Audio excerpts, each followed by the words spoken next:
বিসমিল্লাহির রহমানির রহিম। প্রিয় দেশবাসী, আসসালামু আলাইকুম। আজকে আপনাদের সামনে লাইভে আসলাম রাজনৈতিক প্রেক্ষাপট নিয়ে কথা বলতে। আগামী ফেব্রুয়ারি প্রথম সপ্তাহে জাতীয় সংসদ নির্বাচনের যে একটা প্রক্রিয়া শুরু হচ্ছে, সেই নির্বাচনে আমরা বিভিন্ন রাজনৈতিক দলের নেতৃবৃন্দকে আহ্বান জানাবো, আমরা ভালো লোককে নির্বাচন করার জন্য নির্বাচিত করব। কালো টাকা, সন্ত্রাসী, চাঁদাবাজ তাদের হাত থেকে বাঁচতে ভালো ভালো রাজনৈতিক নেতাদের সংসদ নির্বাচনে আসার আহ্বান জানাই। প্রিয় দেশবাসী, আজকে আপনাদের কাছে আমার একটা অনুরোধ, আসুন আমরা ভালো লোককে নির্বাচিত করি, যারা দেশ ও জাতির কল্যাণে কাজ করবে। আজকে আপনাদের কাছে আমার উদ্যত আহ্বান, ভালো লোককে আজকে নির্বাচনে দাঁড় করিয়ে আমরা নির্বাচিত করব। আজকে বলতে চাই, বাংলাদেশের রাজনৈতিক অঙ্গনে আজকে ভালো লোকের একটা দেখা খুব কমই মিলে। কারণ বাংলাদেশে রাজনীতিক অঙ্গনে যিনি ছিলেন মজলুম জননেতা মাওলানা আব্দুল হামিদ খান ভাসানী গরিব মেহনতির কথা ভাবতেন। সেই অনুপাতেই আমি বাংলাদেশে কোনো রাজনৈতিক অঙ্গনে তার মতো নেতা আমি দেখতে পাচ্ছি না। আজকে রাজনীতিক লোকেরা নির্বাচন করে নিজের স্বার্থের জন্য, দেশ ও জনগণের কথা ভাবে না। আমরা বলতে চাই, আগামী নির্বাচনে এবারই আমাদের সময়, আমরা আগামী নির্বাচনে ভালো লোককে নির্বাচিত করব। প্রিয় দেশবাসী, আপনাদের কাছে উদ্যত আহ্বান, আর ভুল করবেন না, ভালো লোককে নির্বাচন করুন, দেশ ভালো হবে। আজকে একনায়কতন্ত্র, পরিবারতন্ত্র থেকে বেরিয়ে এসে নতুন রাজনৈতিক দলের মেরুকরণে আমরা নির্বাচন চাই। আগামী নির্বাচন আমরা সঠিকভাবে করতে চাই। প্রিয় দেশবাসী ও বিভিন্ন রাজনৈতিক নেতৃবৃন্দকে বলবো, আসুন আমরা এমন একটি নির্বাচন করি, যে নির্বাচন ইতিহাস হয়ে থাকবে, যে নির্বাচন দেশ ও জাতির কল্যাণে কাজ আসবে।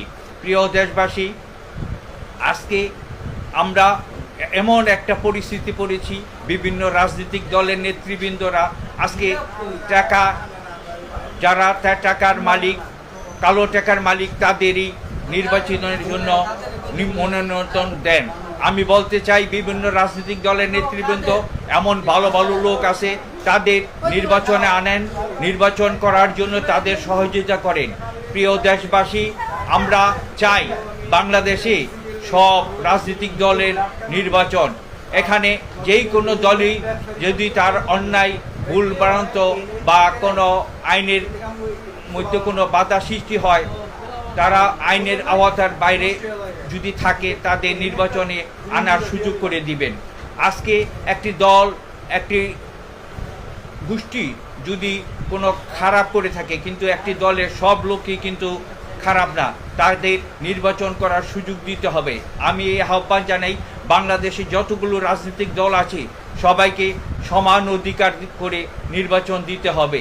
আজকে আমরা বলতে চাই, মজলুম জননেতা মাওলানা ভাসানীর মতো লোক আজকে আমাদের বাংলাদেশে তেমন একটি দেখা যাচ্ছে না, যিনি গরিব দুঃখী মেহনতের মানুষের কথা বলতো, ভালো নেতৃত্বে দেওয়ার জন্য তিনি জীবনে নির্বাচন করেননি।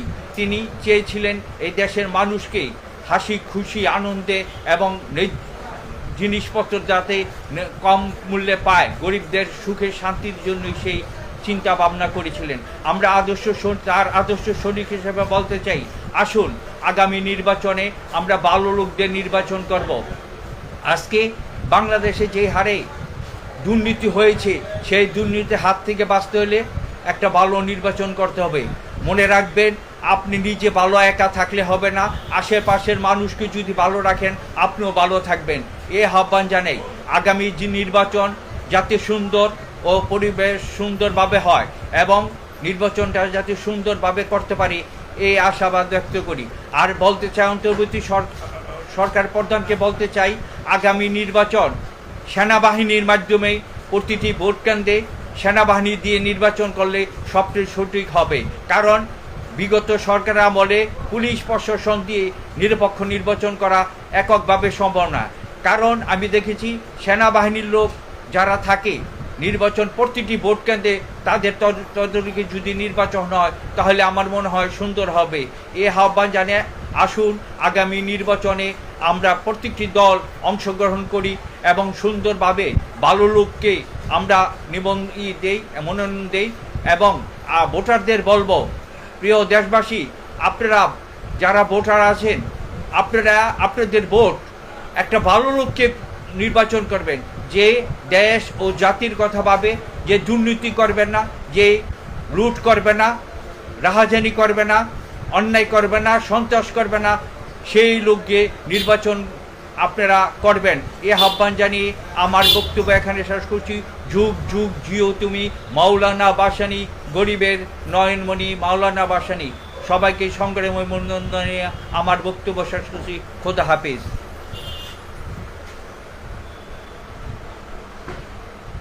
করেছিলেন বাংলাদেশ আওয়ামী লীগের প্রতিষ্ঠাতা সভাপতি ছিলেন, কারণ মত পার্থক্য হওয়ার কারণে মজলুম জনতা মাওলানা ভাসানী এই ন্যাশনাল আওয়ামী পার্টি গঠন করেছিলেন। আজকে আমি সাধুবাদ জানাই আজকে স্বপন বাবু যে ন্যাশনাল আওয়ামী পার্টি গঠন করেছে। আজকে যতগুলো ন্যাশনাল আওয়ামী পার্টি আমি দল দেখেছি তারা সত্যিকার অর্থে এই দেশ ও জাতির কল্যাণে কাজ করে না, তাদের স্বার্থ সহ্যের জন্য কাজ করে। আমি স্বপন ভাইকে অনুরোধ করব, আজকে মজলুম জনতা আদর্শ নিয়ে সঠিক পথে রাজনীতি করবেন। আমরা ধর্মনিরপেক্ষ রাজনীতি করি। মজলুম জনতা মাওলানা ভাসানী ধর্মনিরপেক্ষ ছিলেন। তিনি বলেছিলেন, নীল নদের পানি যেমন নীল না, জামাতীয় ইসলাম ইসলামিক দল না। আমি তাই বলতে চাই, আমরা ধর্মনিরপেক্ষ রাজনীতি করব, আমরা মাওলানা ভাসানী আদর্শ নিয়ে রাজনীতি করব। আজকে মাওলানা ভাসানী আমাদের কাছে আলু নিত্য প্রয়োজনীয় দিন দিন দাম বেড়ে যাচ্ছে, কোন রাজনৈতিক দল আজকে তাদের এই কথাগুলো বলে না। আজকে মজলুম জনতা মাওলানা ভাসানী বেঁচে থাকলে এই গরিব দুঃখীদের কথা বলতো, আর এই খুনি রেজাকার আলবদরদের নিয়ে কথা বলতো, আর বলতো খামোশ। আজকে বাংলাদেশের গরিব দুঃখীদের কথা আজকে কেউ বলে না। আমি বলতে চাই, আজকে ভাসানী নেট এইবার প্রতিষ্ঠিত হলে বাংলাদেশের রাজনীতি অনেক উন্নত হতো। আজকে গরিব দুঃখীরা আজকে শান্তি নেই। গ্রামগঞ্জে আমাদের কালভার্ট, ব্রিজ অনেক কিছু আমরা উন্নত করতে পেরেছি, কিন্তু গরিবের মুখে তো হাসি ফুটাইতে পারেন জননেত্রী শেখ হাসিনা। আপনি সোনার বাংলা করেছেন, আমি আনাচে কানাচে ঘুরে দেখেছি। আজকে আপনি ঘর বাড়ি কত কিছু গরিব দুঃখীদের দিয়েছেন, কিন্তু আসলে তো গরিব দুঃখীর পেটে ভাত দেওয়ার জন্য যে ডাল চাল নিত্য প্রয়োজনীয় জিনিস আজকে দিন দিন হু হু করে বেড়ে যাচ্ছে। আজকে গরিবরা না খেয়ে মরছে। আমি একটা বানারসি শাড়ি দিলাম একটা গরিব মানুষকে, সেই বানারসি শাড়ি কিন্তু কাজে লাগবে না, তার পেটে আহার দিতে। বিসমিল্লাহির রহমানির রহিম। প্রিয় দেশবাসী, আসসালামু আলাইকুম। আজকে আপনাদের সামনে লাগিয়ে আসলাম বাংলাদেশের রাজনীতি এবং নির্বাচন নিয়ে। আজকে নির্বাচনের প্রক্রিয়া শুরু হয়ে গেছে। আমাদের প্রধান উপদেষ্টা ফেব্রুয়ারির প্রথম সপ্তাহে নির্বাচনের ঘোষণা দিয়েছেন। আমি প্রধান উপদেষ্টাকে অভিনন্দন ও শুভেচ্ছা জানাই, কিন্তু পাশাপাশি বলতে চাই আগামী নির্বাচন যেন নিরপেক্ষ সুন্দরভাবে হয় এ আহ্বান জানাই। কারণ বিগত সরকারগুলোতে সময় দেখেছি তখন নির্বাচন করতে গিয়ে তাদের ক্ষমতা প্রয়োগ করে তার দলের প্রার্থীদের ওই বিজয়ী করেছেন। এবার নির্বাচন যেন সঠিকভাবে হয়, নিরপেক্ষভাবে হয় এ আহ্বান জানাই।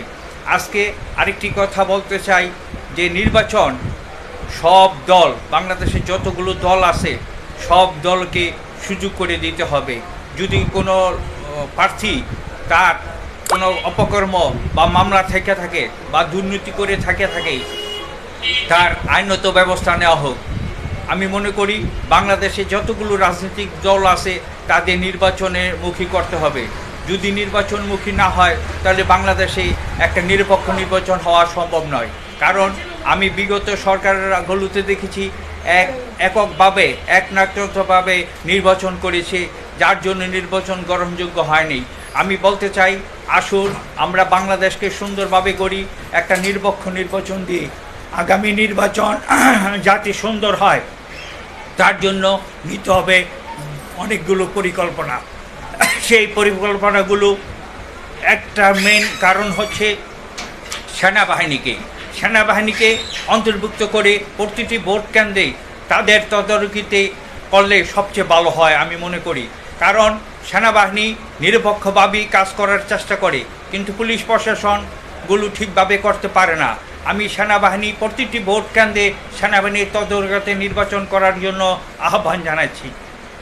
আর বাংলাদেশে যতগুলো রাজনৈতিক দল আছে তাদের নির্বাচনে দিতে হবে, সুযোগ করে দিতে হবে। যদি কোনো লোক যদি আইনে আওতার মধ্যে নির্বাচন করতে না পারে সেটা অন্য জিনিস, কিন্তু প্রত্যেকটা নাগরিকের অধিকার আছে নির্বাচন করা, প্রতিটি রাজনৈতিক দলেরই অধিকার আছে নির্বাচনে দাঁড়ানোর, নির্বাচন করার। সেক্ষেত্রে আপনারা কোনো বাধা সৃষ্টি না করে তাদের আইনের আওতার মধ্যে যদি থাকে তাদের নির্বাচন করে দিতে হবে, এ আহ্বান জানাই।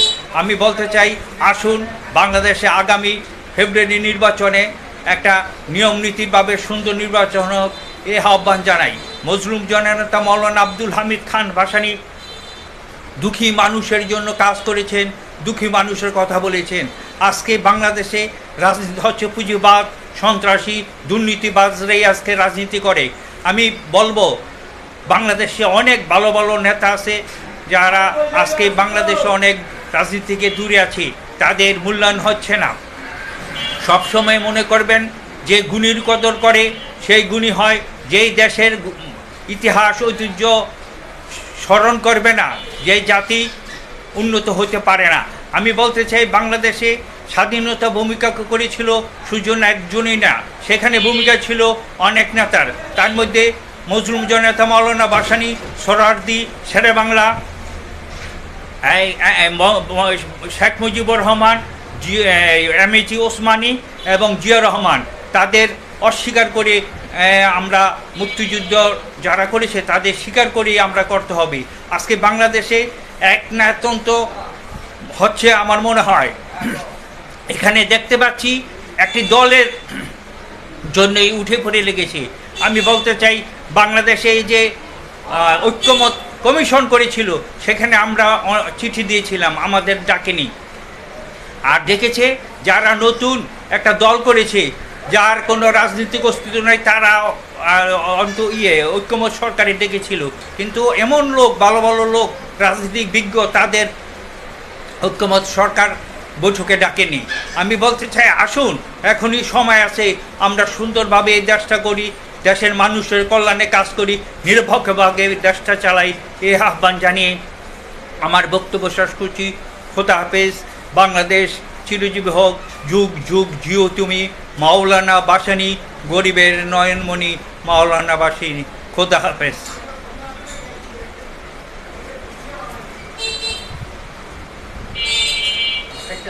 মজলুম জননেতা মাওলানা আব্দুল হামিদ খান ভাসানী 144তম জন্মবার্ষিকী উপলক্ষে আজকে আলোচনা সভার প্রধান অতিথি, বিশেষ অতিথি ও উপস্থিত সুধীমণ্ডলী, আমাদের এই ক্ষুদ্র পরিসরে হলো আমরা একজন, দুইজন, 20 জনকে আমরা পদক দিতে পেরেছি বলে আমরা নিজেদেরকে ধন্য মনে করছি। আজকে ইতিহাসের পাতায় মজলুম জননেতা মাওলানা আব্দুল হামিদ খান ভাসানী দেশ ও জাতির কল্যাণে কাজ করে গেছে মেহনতি, গরিব, দুঃখী, কৃষক, শ্রমিক, মেহনতি মানুষের জন্য। আজকে রাজনীতিক অঙ্গনে কি দেখতে পাই? হিংসাত্মক রাজনীতি হচ্ছে। মজলুম জননেতা মাওলানা আব্দুল হামিদ খান ভাসানী আওয়ামী লীগের প্রতিষ্ঠাতা ছিলেন। আজকে আওয়ামী লীগ সরকার তাকে সেই মূল্যায়ন করেনি। আজকে যত রোড, ব্রিজ, কালভার্ট সব নাম তার নামে করা হচ্ছে না। আর অন্তর্বর্তী সরকারকে বলবো, মজলুম জননেতা মাওলানা ভাসানী নামে আপনারা একটা কিছু স্মৃতি রেখে যান। কারণ কোনো সরকারই মাওলানা ভাসানীর নামে কোনো স্মৃতি প্রতিষ্ঠান করে নাই, তবে একটা স্মৃতি প্রতিষ্ঠান করেছে হকি স্টেডিয়াম, শেখ হাসিনা। আমি তাকে ধন্যবাদ জানাই। কিন্তু আরো বড় বড় প্রতিষ্ঠান হইতে পারত। আমি অন্তর্বর্তী সরকারের কাছে আহ্বান জানাবো, আপনার যতদিনই ক্ষমতা থাকে মজলুম জননেতা মাওলানা ভাসানী নামে একটি প্রতিষ্ঠান করে যান। আপনারা ইতিহাস পাতায় থাকবেন, যে গুণীর কদর করে সেই গুণী হয়, যে ভালো মানুষের কদর করে সেই ভালো মানুষ হইতে হয়। মজলুম জননেতা মাওলানা ভাসানীর শিক্ষা হিসেবে আমি বলতে চাই, আসুন আমরা বাংলাদেশকে একটু গরিব দুঃখী মানুষের কষ্ট লাঘব করে আজকে যে আলু গরিব মানুষ খেতে পারত 5 টাকা কেজি, সেই আলু এখন 80 টাকা কেজি। খাবে কি? আর বলার কিছু নাই। মজলুম জননেতা মাওলানা ভাসানীর মতো খামোশ, সেই খামোশ বলার লোক কোথায়? আজকে আমাদের এখানে প্রবীণ নেতা আছে সালে ভাই, মন্দির ভাই, তারা ভাসানীকে দেখেছে সরাসরি। আমরা তখন ছোট, মাওলানা ভাসানীকে দেখি নাই। আমি তার হক কথা বলে, ভাসানীর হক কথা 1973 সনে পড়েছি। সেই থেকেই আমি মাওলানা ভাসানীর আদর্শ সৈনিক হিসাবে আমি অভিভূত হচ্ছি। আমি মাওলানা ভাসানীকে শ্রদ্ধা করি, কারণ তার ডাল রান্না করতে হয় সেই গরিবদের। এই পেঁয়াজ আজকে পৃথিবীর মধ্যে যতগুলো দেশ আছে সবচেয়ে বেশি পেঁয়াজের দাম। আমি 3-4টা দেশের নাম বলতে চাই। তাজিকিস্তান 27 টাকা, পাকিস্তান 30 টাকা, ভারত 31 টাকা, বাংলাদেশে 240 টাকা পেঁয়াজ। আজ আমি বলতে চাই, মজলুম জননেতা নাই, আমাদের অভিভাবক নাই, আমরা অভিভাবকে ভুগছি। বিরোধী দল থাকবে, বিরোধী দল ছাড়া দেশ চলতে পারে না। আমি বারবার বলি, জননেত্রী শেখ হাসিনা, আপনাকে অভিনন্দন জানাই। আপনি আপনার দল থেকে এই জুয়া দুর্নীতি দমনের যে পদক্ষেপ নিয়েছে, আপনাকে সাধুবাদ জানাই। আরো বলতে চাই, সেক্টর যতগুলো মন্ত্রণালয় আছে, শিক্ষা, সাহিত্য, খাদ্য, শিল্প, বাণিজ্য, নৌ পরিবহন মন্ত্রণালয়গুলো, তারা বসে বসে পারে নাই, এটা হতে পারে না। তাদের পদক্ষেপ নিতে হবে, তারা যেন এই দেশের কাজ করে। আজকে বাণিজ্য মন্ত্রী যদি পদক্ষেপ নিতেন, পেঁয়াজের দাম 240 টাকা হইতে পারত না। আমি জননেত্রী শেখ হাসিনাকে আহ্বান করব, যতগুলো মন্ত্রণালয় আছে আপনি প্রতিটি মন্ত্রণালয়ে গিয়ে এই দেশের মানুষের কল্যাণে কাজ করে যান, ভূমিকা রাখার জন্য তাদের সুযোগ করে দেন। কারণ এই মন্ত্রণালয়গুলো বসে বসে টাকা খাচ্ছে, তাদের দায়িত্ব পালন করছে না। আমি জননেত্রী বাংলাদেশ উন্নয়ন পার্টি সভাপতি এবং এলাকার লোকদের সদস্য সচিব মুফতিউর রহমান। তারপর পশু পাখি প্রাণী এরাও যে কষ্ট করতেছে পানির অভাবে। সুতরাং আমার মনে হয় বর্তমান সরকারের মাননীয় প্রধানমন্ত্রী ভারতের সাথে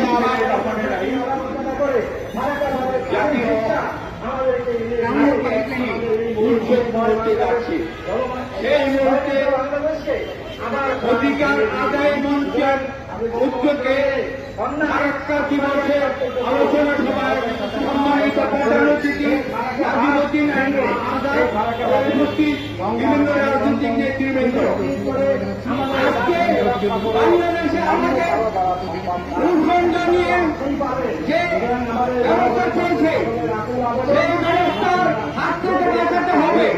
মজলুম জননেতা মাওলানা ভাসানী থাকবে আজকে এই সমস্যার সমাধান হবে। ফারাক্কা আমাদের ন্যায্য পানির হিস্সা দিচ্ছে না, আমরা ফারাক্কার ন্যায্যের পানির হিস্সা চাই। আজকে যতগুলো সরকার এসেছে কেউ এই পানির সমস্যার সমাধান করতে পারে নাই। আমি জননেত্রী শেখ হাসিনাকে জোর দিয়ে জানিয়ে জানাবো, ফারাক্কার ন্যায্য পানি আনতে হবে। আজকে আমরা কি দেখতে পাই, যত নদী আছে নদীর পানি শুকিয়ে যাচ্ছে, কৃষকরা তাদের ন্যায্য পানি পাচ্ছে না, তারা ফসল ফলাইতে পারে না।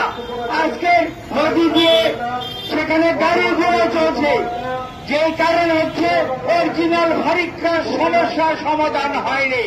মাওলানা ভাসানী থাকতে যে আন্দোলন করেছিল সেই আন্দোলনগুলো আজকে বিভিন্ন রাজনৈতিক দল করা হয় না। আমি আজকে দ্রব্যমূল্যের দিন দিন বেড়ে যাচ্ছে। আজকে জননেত্রী শেখ হাসিনা কালবাট সব দিকে করেছে, উন্নয়ন করেছে, কিন্তু নদী খনন কিন্তু হয়নি। পাকিস্তান আমলে দেখেছি ড্রেজার দিয়ে নদী খনন করা হতো, কিন্তু কোন সরকার সেই নদী খনন করে নেই। আজকে নদী খনন করলে ভারতটা থেকে যে পানিগুলো আসতো সেই পানি আমরা ধরে রাখতে পারতাম।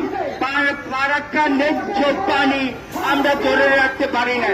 বর্ষা মৌসুমে আমরা ডুবে যাই, শুকনা মৌসুমে আমরা পানি পাচ্ছি না।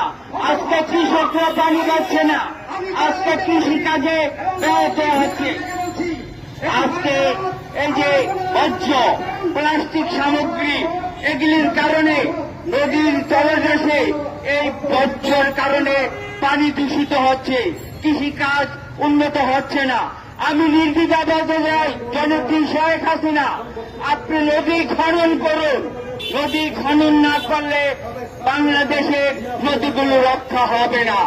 আজকে রাজনীতি করে দুঃখী মানুষের কথা বলার জন্য রাজনীতি নয়। আজকে দুটি দল রাজনীতি করে ক্ষমতায় মসনদে যাওয়ার জন্য। আমি দেখতে পাই নজরুল জননেতা যদি বেঁচে থাকতেন কত খামোশ, সেই খামোশ বলার লোক আজকে আমি দেখতে পাচ্ছি না।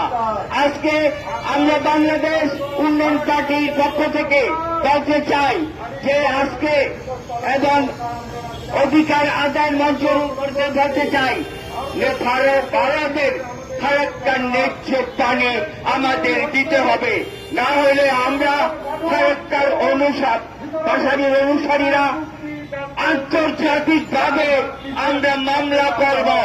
এই আহ্বান আমরা রাখতে চাই। আর আগামীতে যে দল ক্ষমতায় আসুক না কেন, আজকে ন্যায্য মূল্যে কম মূল্যে কোন দ্রব্য বাংলাদেশে গরিব দুঃখীরা কিনতে পারছে না। আজকে গরিব হচ্ছে, গরিব হচ্ছে, কোটিপতি হচ্ছে। আজকে আমাদের দেখতে পাই জাতীয় সংসদ নির্বাচনে পুঁজিবাদ সন্ত্রাসী তারা আজকে মন্ত্রী এমপি হয়। আমি জানি কৃষক শ্রমিক মেহনতি খেতে খাওয়া মানুষের রাজনীতি হচ্ছে না। আজকে পুঁজিবাদ তারাই আজকে রাজনীতি করে। আজকে নতুন জনতা মৌলানা বাসনে বেঁচে থাকলে আজকে কৃষক শ্রমিক মেহনতি মানুষের কথা বলতো।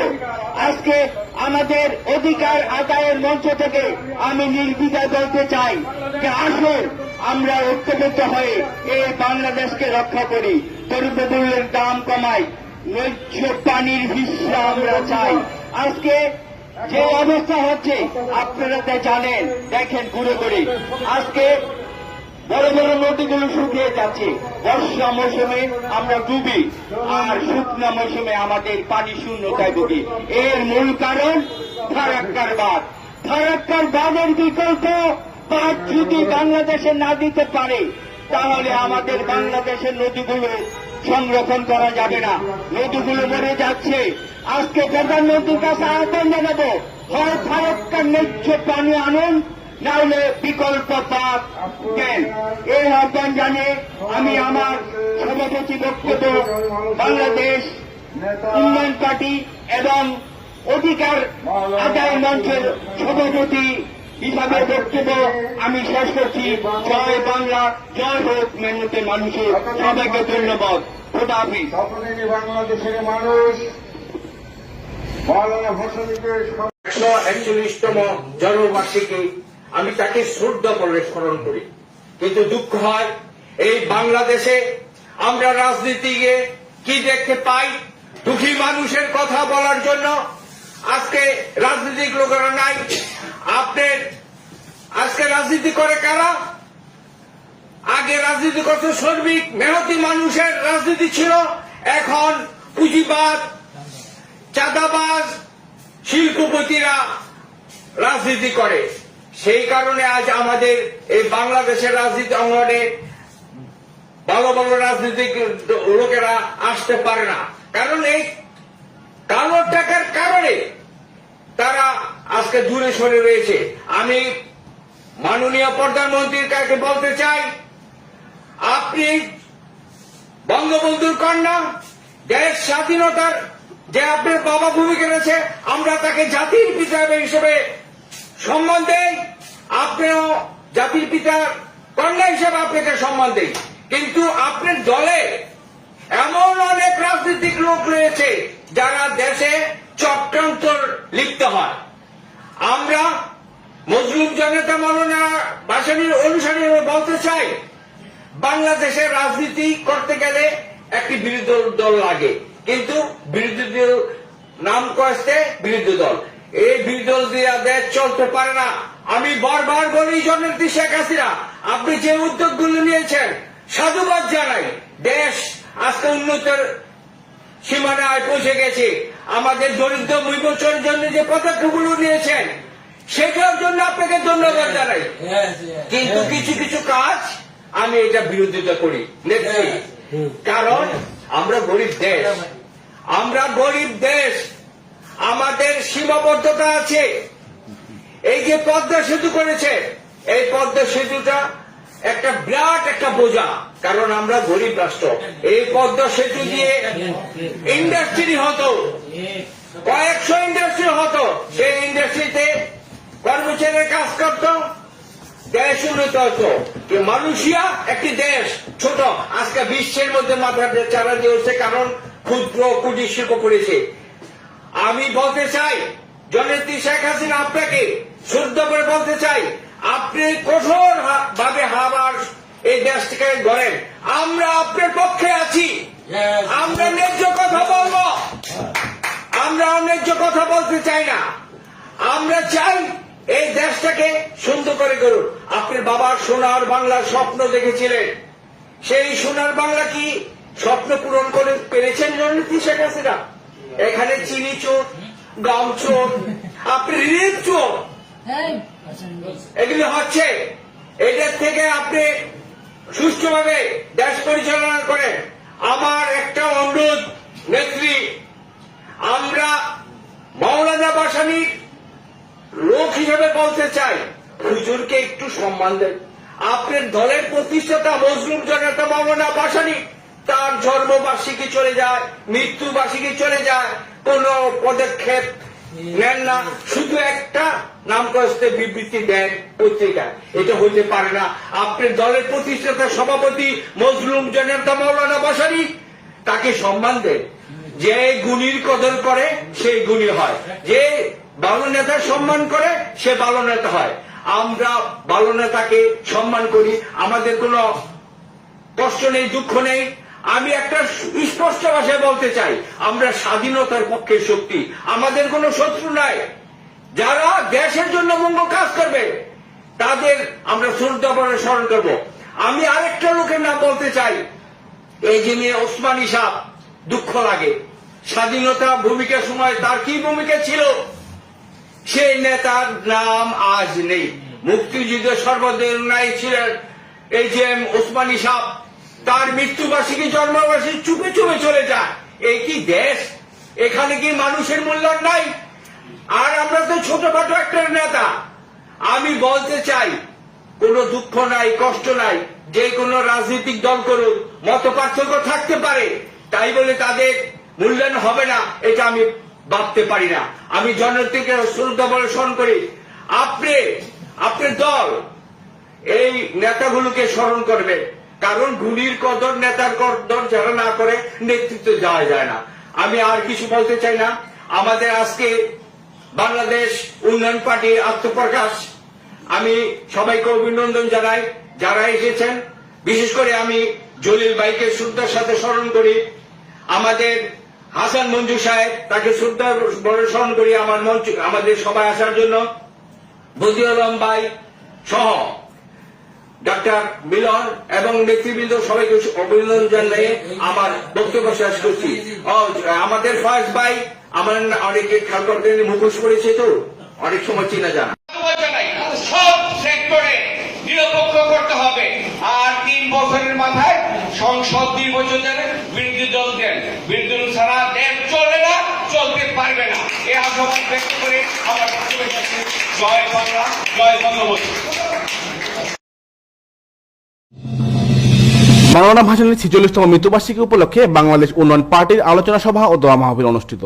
মজলুম জননেতা মাওলানা ভাসানীর 46তম মৃত্যুবার্ষিকী উপলক্ষে এক আলোচনা সভা ও দোয়া মাহফিল অনুষ্ঠিত হয়। রাজধানীর তোপখানা রোডের হোটেল ক্যাফে ঝিলে এই আলোচনা সভা ও দোয়া মাহফিল অনুষ্ঠিত হয়। বাংলাদেশ উন্নয়ন পার্টি এই আলোচনা সভা ও দোয়া মাহফিলের আয়োজন করে। আলোচনা সভায় প্রধান অতিথি হিসেবে উপস্থিত ছিলেন জাতীয় পার্টি জেপি এর সভাপতি মণ্ডলীর সদস্য ও সাবেক মন্ত্রী সাদেক সিদ্দিকী। অনুষ্ঠানে সভাপতিত্ব করেন বাংলাদেশ উন্নয়ন পার্টি এর সভাপতি সৈয়দ মোখলেসুর রহমান। এ সময় আরও উপস্থিত ছিলেন বাংলাদেশ নাগরিক কল্যাণ পার্টির শহীদুল নবী, বাংলাদেশ কনজারভেটিভ পার্টির চেয়ারম্যান আনিসুর রহমান দেশ, জাসদের ঢাকা মহানগর দক্ষিণের যুগ্ম সাধারণ সম্পাদক হুমায়ুন কবির, নেপ ভাসানীর চেয়ারম্যান মাওলানা মোস্তাক ভাসানী, বাংলাদেশ উন্নয়ন পার্টির সাধারণ সম্পাদক মোহাম্মদ আবুল বাশার, বাংলাদেশ বেকার সমাজের প্রতিষ্ঠাতা সভাপতি মোহাম্মদ হাসান, বাংলাদেশ পিপলস গ্রিন পার্টির চেয়ারম্যান রাজু আহমেদ খান সহ আরো অনেকেই। এ সময় বক্তারা মজলুম জননেতা মাওলানা আব্দুল হামিদ খান ভাসানীর আত্মার মাগফিরাত কামনা করেন এবং সমসাময়িক বিভিন্ন আলোচনা করেন। যেভাবে জীবনযাপন তার একটা অংশ যদি আমাদের বর্তমান নেতা আমি সহ যদি সেটা মানতাম, তাহলেই মাওলানা ভাসানীর প্রতি সঠিক যোগ্য মর্যাদাটা দেখা। আর জাতীয় নেতৃবৃন্দ, আরে বাবা, এখন একটা থানার যিনি প্রেসিডেন্ট সেক্রেটারি তার পাঁচেরও গাড়ি না হইলে চলে, তাই না? কিন্তু মৌলানার থেকে যদি তার জীবন থেকে একটা অংশ আমাদের গ্রহণ করতে সচেতনভাবে এবং মনন দিয়ে যদি গ্রহণ করতে, তাহলে এত ভেদাভেদ, রাজনীতিক এত দ্বন্দ্ব বিরতি। মৌলানা ভাসানী একটা সময় সবসময় নির্বাচনের বিরোধিতা, তখন আমি ছাত্র নেতা হিসাবে বলতাম যে মৌলানা সাহেব খালি ইয়ের কথা বলে একটা ফ্যাশন হয়ে যায়, খালি সমস্যার কথা বলে। কেন সমস্যার কথা বলে? পরবর্তী পর্যায়ে বোঝা গেছে যে সে যেগুলো চিন্তা করছে, পরবর্তী পর্যায়ে সে জিনিসগুলো আস্তে আস্তে এইভাবে সমাজে আসছে এবং সেটা সলভ করার জন্য পরে হাহুতাশ করছে। মাওলানা আব্দুল হামিদ খান ভাসানী 46তম মৃত্যুবার্ষিকী উপলক্ষে আজকে নেতৃবৃন্দ যারা উপস্থিত আছেন, বিভিন্ন রাজনৈতিক দলের নেতৃবৃন্দ সবাইকে সংগ্রামী অভিনন্দন জানাই। আজকে একটা তাৎপর্যপূর্ণ বক্তব্যে আমি প্রধান অতিথি হিসাবে যাকে সম্মান জানাচ্ছি, কারণ আমি আরও কাউকেও প্রধানমন্ত্রী করতে পারতাম কিন্তু করিনি। কেন করিনি? মজলুম জননেতা মাওলানা আব্দুল হামিদ খান ভাসানী যেই টাঙ্গাইলে রাজনৈতিক ভূমিকা রেখেছিলেন, সেই টাঙ্গাইলেরই বীর মুক্তিযোদ্ধা সাদেক সিদ্দিকী ভাই, জাতীয় পার্টি সংগ্রামী সভাপতি মণ্ডলীর সদস্য জেপি, তাকে আমি প্রধান অতিথি করেছি। কারণ তিনি তার কাছে থেকে তার রাজনৈতিক দর্শন দেখেছেন, আমরা কেউ তার মতো জানি না।